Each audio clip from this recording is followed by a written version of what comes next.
Libra, welcome to your reading. Today we're going to do a simple you versus them, okay? For the person on your mind or in your life. It's up to you. This is sort of a redo, Libra. I had it in my notes to give you a bonus reading as soon as I could because I felt like your love reading last time was overshadowed by current events. Sometimes I will pick up on big global events or news events, things like this, and I will later realize that they came up in the reading, and sometimes I feel like they impact the message, and I didn't want that to happen to you, Libra. So we're going to do a different reading here for you versus the person on your mind, and let's just get into it. I suppose I'm going to pull oracles, of course, at the end as well. So let's see what we have for you, Libra. Spirit, show me Libra's energy in this connection. Show me Libra's energy in this connection. Okay, we're getting the King of Pentacles. Beautiful. Show me Libra's person. Show me Libra's person. Okay, we're getting two cards for your person. The Eight of Swords, Libra. And the Ten of Wands. If you hear some weird rumbling, that's just my coffee maker. I am getting myself some fresh coffee for after the reading. Okay. Show me the energy between Libra and this person. What is the energy between Libra and this person, please? Thank you. The Six of Pentacles. Okay, well, that's not the worst. At the bottom of the deck, we have the Knight of Swords and the Hierophant at the split. Yeah, well, right away for some of you, I have the Hierophant, the Chariot, the Hanged Man. Okay. And the Knight of Swords, the Ten of Cups, the Ace of Wands, Page of Pentacles. Yeah, okay, I could keep going. But what I want to say about this is that you could be in a connection where there's some spontaneity involved here. Okay, I'm going to get into the details of what is currently showing up in a minute.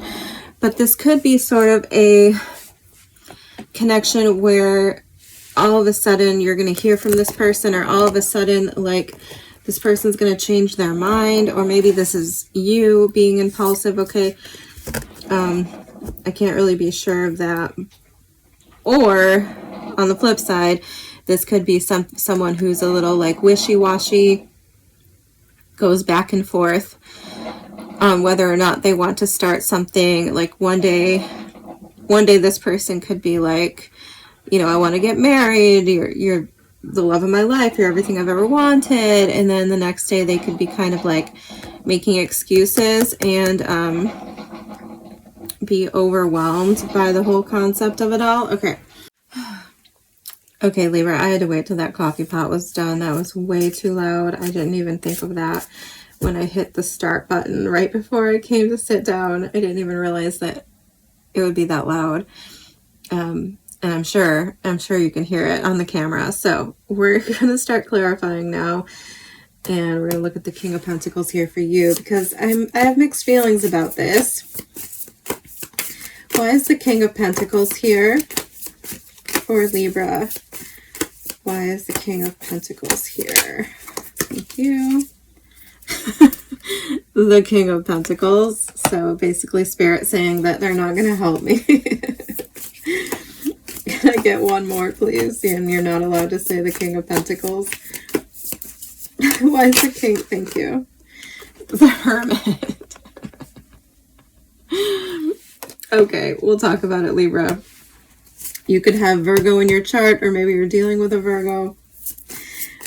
Tell me about this person, Libra's person. Why is the Eight of Swords and the Ten of Wands here for them? The Star. Okay, this person could be healing. Okay, they could be going through something that maybe you don't know about. Could be an Aquarius. One more. One more, please. One more for this person on Libra's mind. No, that's too many. One more for this person. The Empress. Yeah, I feel like there's a need here for them to nurture themselves or for them to be nurtured. All right, we'll come back to it. What is the Six of Pentacles?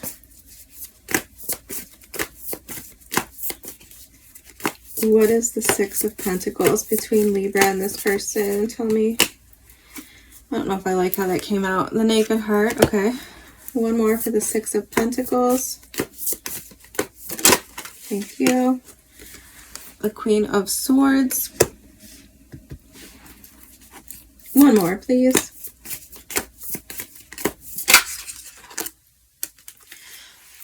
The Lovers. Gemini energy now coming out.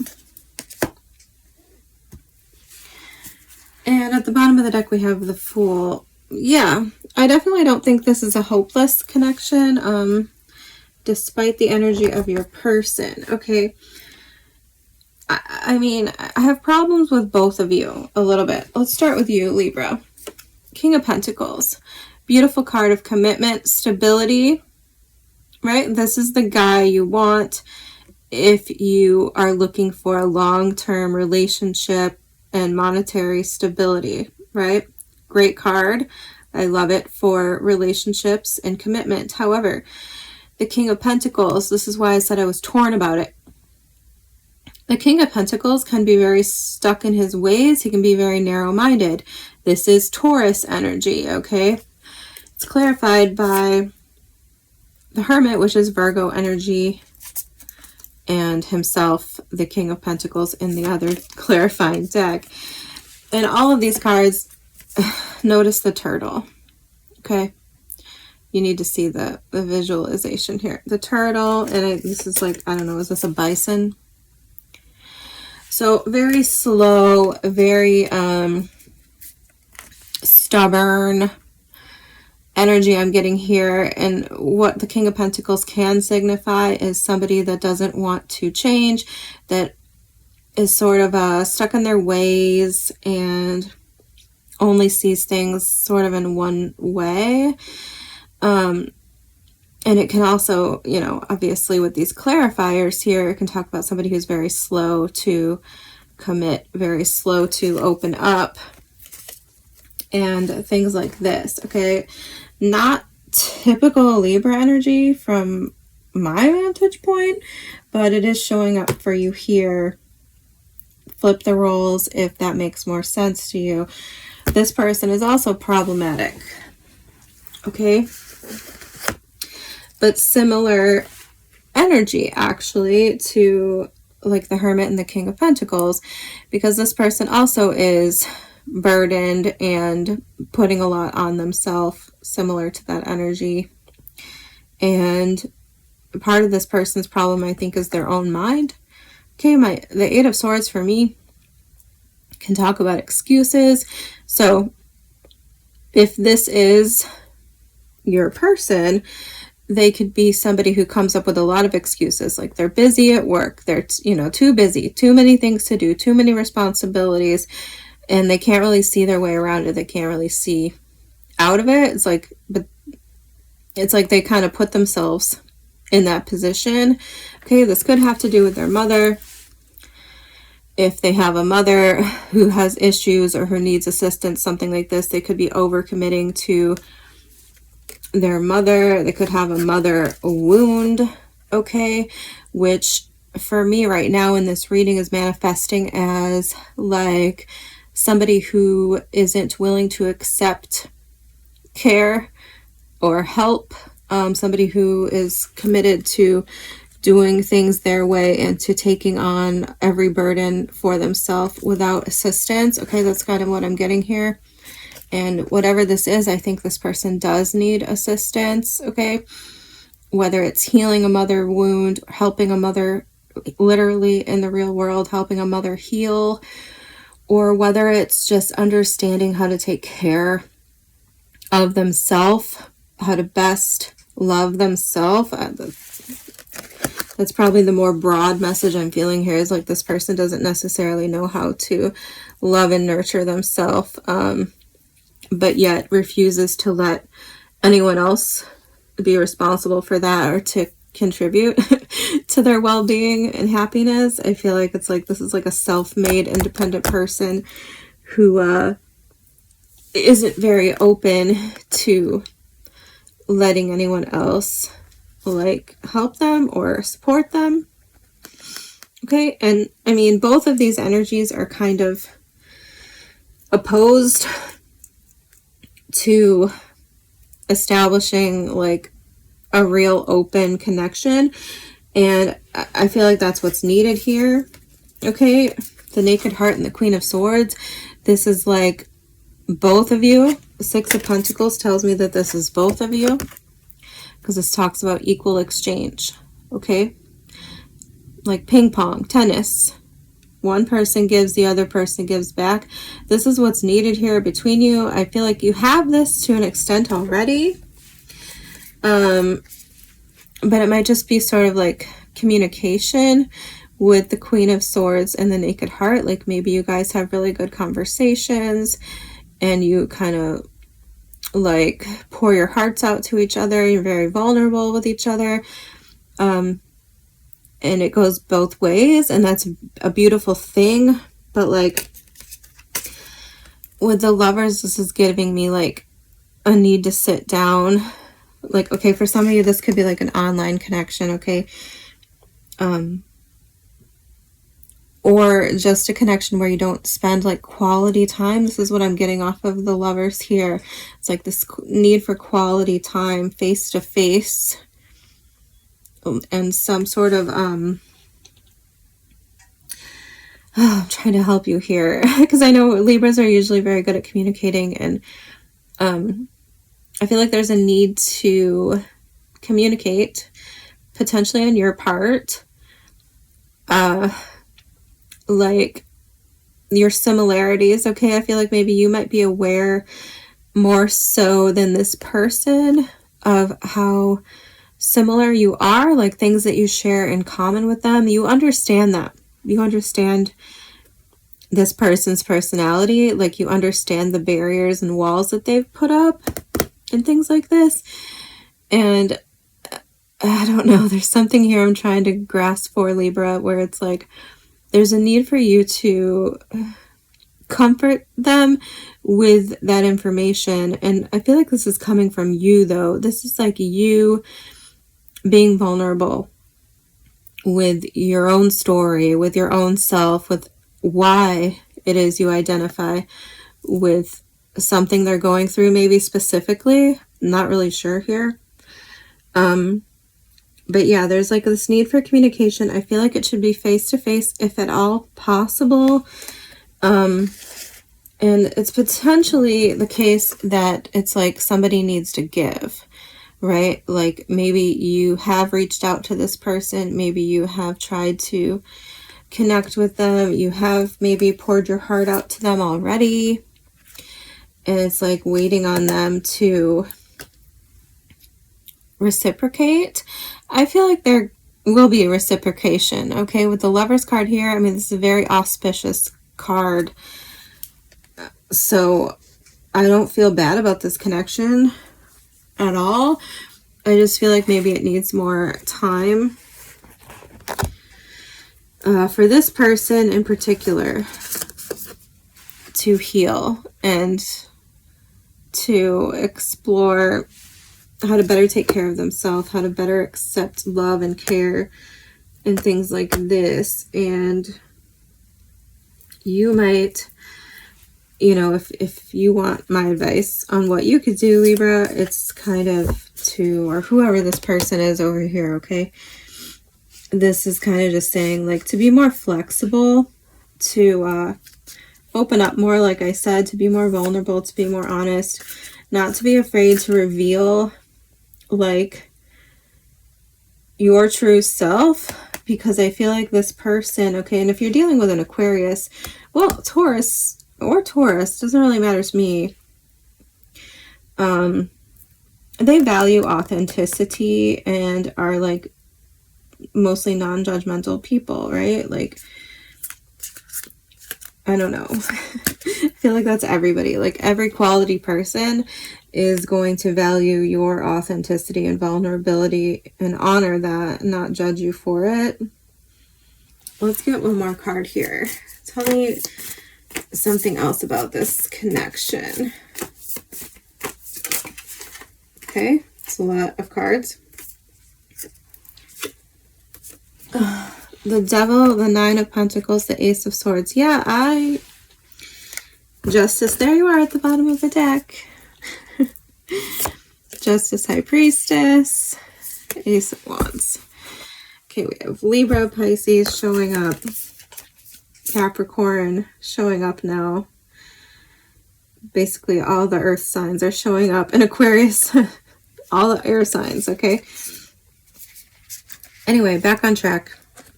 The Devil, the Ace of Swords, the Nine of Pentacles. Yes, like I said, somebody is independent or a workaholic potentially with the Eight of Swords and the Ten of Wands to their own detriment. And somebody needs to realize that, okay? Like I said, this could be you. Flip the roles if it makes more sense to you that way. But it's like somebody needs to be called out on the fact that they are hyper independent. They are too hard on themselves. They are overworking themselves. They are causing their own burden by refusing to open up to others, by refusing to depend on others, okay? And I don't know if this is like a task you want to take on, Libra, but if you actually care about this person, I'm sure it probably is, because Libras are very loving and caring, right? So, yes, there needs to be a recognition of that. There needs to be a conversation, I feel, about that. Like, this person, or you, whoever it is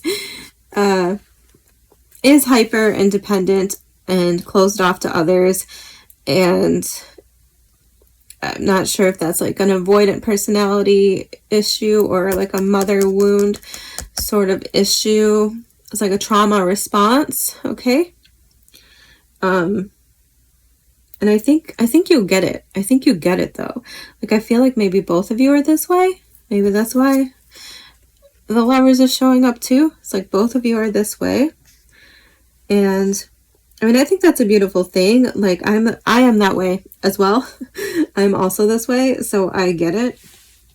And I think it's a beautiful thing when two people like that come together and can, like, not judge each other for that, understand that the other person is like that, and like sort of get over it together. Like, that's what I'm picking up here. I'm gonna cry, Libra. But I mean, this is beautiful. There just needs to be more conversation, more vulnerability here, back and forth. And if that means that you need to call them out on their hyper independence, their workaholic tendencies, and how it shuts people out, and how you can relate to that, and, you know, but you also can see how it is detrimental to the people in this person's life. And it's something that we all need to work on. Obviously, we can be selective about who we let in without just letting everyone be in or out, whatever the case may be. I don't know if that made any sense. But yeah, that's what I think is going on here, Libra. I mean, like I said, this isn't a hopeless connection at all. I feel like it's just actually really beautiful. And somebody here just needs to work on themselves a little bit more when it comes to being open and willing to partner, right? Let's see what the Beltane Oracle has What do we have for Libra, Spirit? What do we have for Libra? For love, for this connection, guidance and advice does Libra need to hear, please? What do we have? It's like the deck is dead. Thank you. Perfect. This is so gorgeous. Let me put this down. So funny. Honey, at the bottom of the deck, number 18, it says, the sweetness of you swells in the grace of your pull, oh, so beautifully lethal. I'm not sure what that means, Libra. I'll leave that with you. We're getting number 20, inner power. So beautiful. I'm going to make sure this is as close as I can get it without knocking over my water or anything. So pretty. It says, unleashing, let it be known, no will or desire is more powerful than I embodied. Love that. Okay, it says, magic is more than a wave of the hand or a chant of words. It's a state of being. Magic is what happens when you are so settled in your power that light radiates from your soul. You shine so bright that the universe sees itself reflected in you. To be a great manifester, you must allow your magic to unfold within your spirit without limitation or hesitation. You've pulled inner power because there is a force within you that you have held back for too long. To access this power, you must learn to trust in your sacred gifts. Don't question the signs when they come. If something feels significant, that's because it is. And if something feels like a divine message, that's because the universe intentionally chose this pathway, knowing that it would grab your attention.